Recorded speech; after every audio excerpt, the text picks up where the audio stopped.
नमस्कार दोस्तों, global stories में आपका स्वागत है। बिहार विधानसभा चुनाव बिगुल के बीच बिहार के राजनीतिक शोरगुल में कोई कमी नहीं है।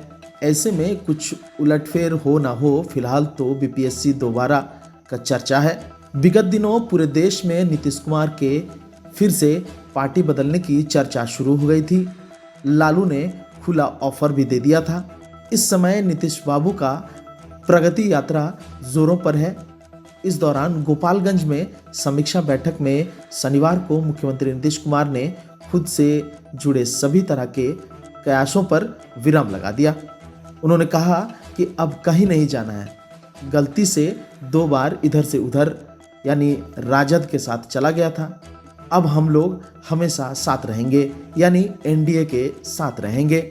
मुख्यमंत्री का यह वक्तव्य उस वक्त आया जब 2 दिन पहले राजद प्रमुख लालू प्रसाद ने कहा था कि महागठबंधन में नीतीश कुमार के लिए दरवाजा खुला है। इसके बाद से राजनीतिक गलियारों में कई तरह की चर्चा आरंभ हो गई थी। मुख्यमंत्री ने जिस समीक्षा बैठक में यह बात कही, उसमें भाजपा के जनप्रतिनिधि भी शामिल थे। राजद के खिलाफ उन्होंने कई मुद्दों पर बात किया।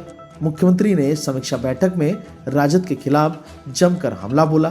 उन्होंने कहा कि वर्ष 2005 से पहले बिहार की हालत काफ़ी खराब थी। शाम के बाद लोग घर से बाहर निकलने से डरते थे। अस्पतालों में चिकित्सा का इंतजाम नहीं था। सड़कें जर्जर थी। प्राय हिंदू मुस्लिम के बीच झगड़े की बात सामने आती थी। जब से हम लोगों को काम करने का मौका मिला, तब से बिहार की स्थिति बदली है। नीतीश कुमार की यूएसपी कब्रिस्तान की घेराबंदी भी रही है। गोपालगंज की समीक्षा बैठक में उन्होंने कहा कि उनकी सरकार ने अब तक 8000 कब्रिस्तान की घेराबंदी कर दी है। शेष बचे कब्रिस्तान की घेराबंदी भी जल्द कर दी जाएगी।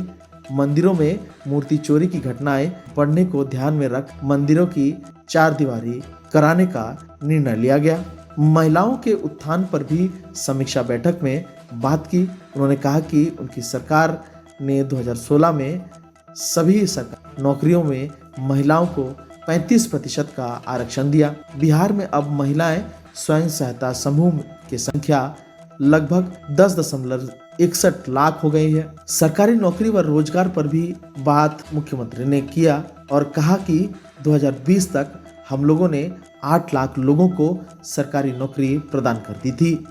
इसके बाद हम लोगों ने 10 लाख लोगों को सरकारी नौकरी देने का लक्ष्य तय किया। इसे बढ़ाकर आज 12 लाख कर दिया गया। अब तक 9 लाख लोगों को सरकारी नौकरी दी गई है।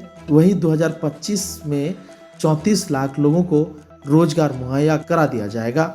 If you like this video, like, subscribe and comment.